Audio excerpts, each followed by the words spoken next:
Hi guys, magandang umaga po. Magpakain muna tayo ng live food tinatawag na mosquito larvae. Yan po ang mga albino blue topaz.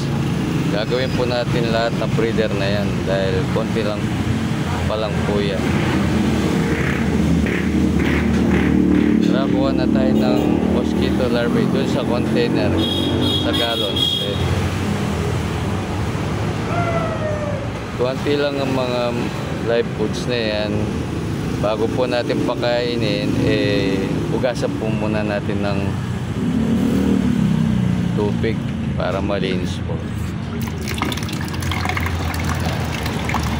Pagkatapos po nating hugasan, pwede po na natin pakain sa kanila.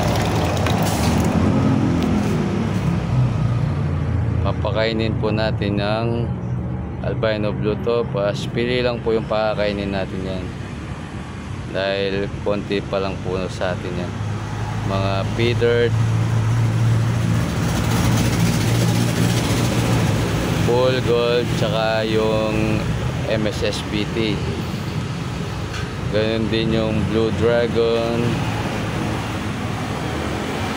snake skin, tsaka yung metallic red lace. Yan lang po yung papakain natin. Maraming salamat po sa inyong panonood. Have a good day. Bye.